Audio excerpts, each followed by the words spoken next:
so are we. PTI's Michael Wilbon back now on the show here from the Open in New York. Mike, Serena just one slam away from tying Margaret Court for the most all-time. Her 23 majors already the record for the Open era. So what would a 24th Grand Slam title ultimately mean to Serena's legacy? Just more piling on, which is sort of what we discussed ad nauseum in sports today. I don't know that the number 24, Michael, means anything special. It would to tennis fanatics. I don't know that to the sports fan who even is very, very familiar and a watcher of Serena Williams, the number 24 means anything. I mean, I think you hear so many people, I listened to John McEnroe say it at the top of the telecast this morning, that Serena to him is the greatest player of all time. I've heard Chris Evert say it a number of times.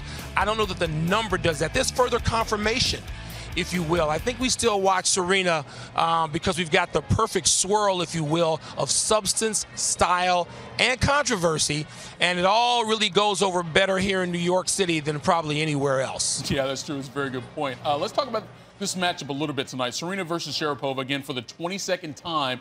Coming up, ESPN 2, top of the hour. What do you make, Michael, of Serena's dominance in their meetings? Because it's not just 18 wins in a row over Sharapova. It's 18 wins over a player that's also won 5 majors herself.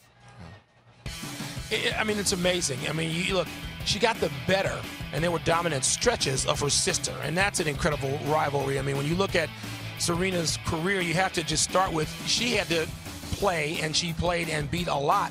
Venus Williams, one of the great players of all time, and with Sharapova, it's like she never had a chance. I don't know if there was a fear there after losing several times. You know, it's going to be interesting tonight. I mean, people are, this is sort of a must-see TV night here at the U.S. Open. It'll be huge ratings, huge interest.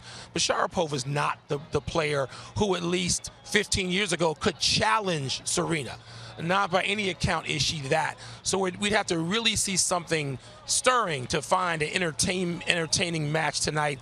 And I think most people aren't expecting to see it, hopeful, but not expecting.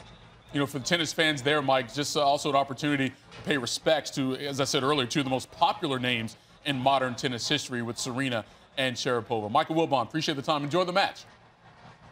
Thanks, Michael. All right, good news for Browns fans. Odell Beckham Jr., a full participant at practice today for the first time since early August. He's been battling a hip injury, has not played in any preseason games, as you know. Head coach Freddie Kitchens says he's been working on the side with quarterback Baker Mayfield, and chemistry should not be a problem. Here's Freddie on how Odell looked today. Yeah, he looked good. He, you know, it's good to have him back out. We've been working on the side with him with other things. You know, it's just, you know, just natural progression. So it was good to have him back out. You mentioned OBJ doing stuff on the side. He was working with Baker a little bit. Any concerns about the chemistry and where that's at now, or are they going to be able to get to where they need to be? No, I think, you know, they've been working through the whole camp as it is. Just because he wasn't in team drills doesn't mean they weren't working.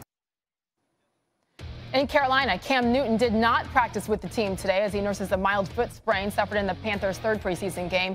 He did throw passes on the side and sweatpants instead, taking it easy 13 days before the Panthers kick off their season against the Rams. By the way, head coach Ron Rivera says he is still optimistic Cam will be ready to go for that.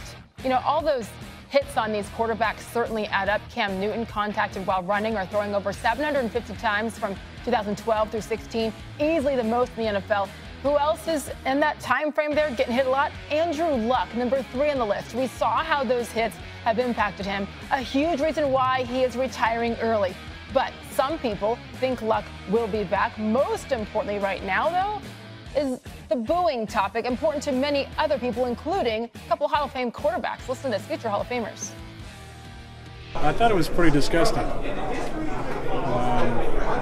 You know, he's making a really tough decision. When I think about it, I thought it would have been, you know, more of a standing ovation type thing and a thank you than boos. I 100% respect him immensely for his decision. I salute him for choosing, you know, quality of life. You know, it's his life. Everyone has the right to choose what they want to do. And, you know, he had a great career and he was a great player.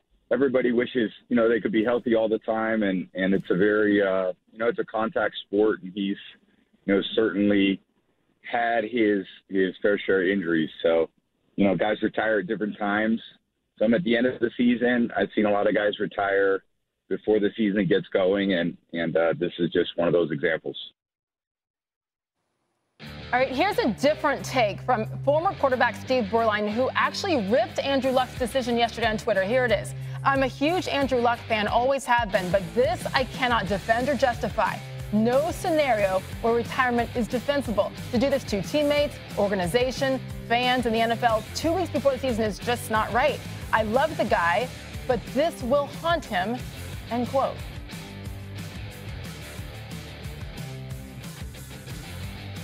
The U.S. Open. Chris Evert won the U.S. Open 6 times during her Hall of Fame career, and she joins us now. All right, Chrissy, last few times we've seen Serena, she lost in the final Wimbledon, had to retire during the final of the Rogers Cup with a back injury, which led her to withdraw from the Cincinnati Masters.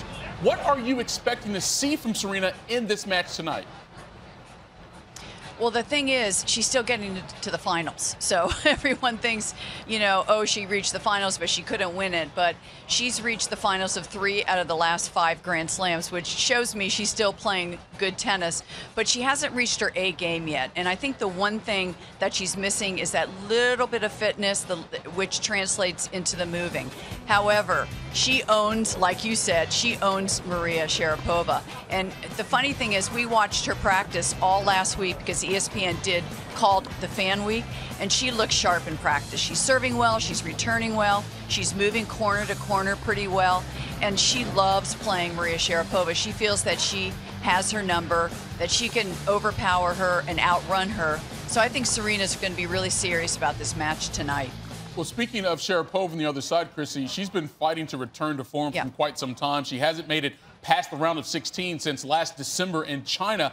How would you assess her game at this point? It's really hard to tell because we haven't seen enough of her. She's only played 4 tournaments this year where she completed. She keeps getting injured. She had shoulder surgery in February, which I think has really hurt and affected her serve.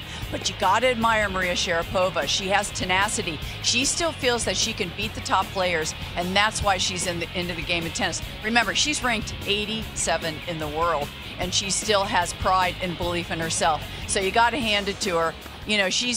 Who knows what's going to happen tonight. A little bit of confidence from Maria will go a long way. Yeah, you mentioned 87th in the world right now. Serena ranked number 8. We'll see them go at it again for the 22nd time. Chris Evert, we'll see you top of the hour as well on ESPN2. Thanks so much.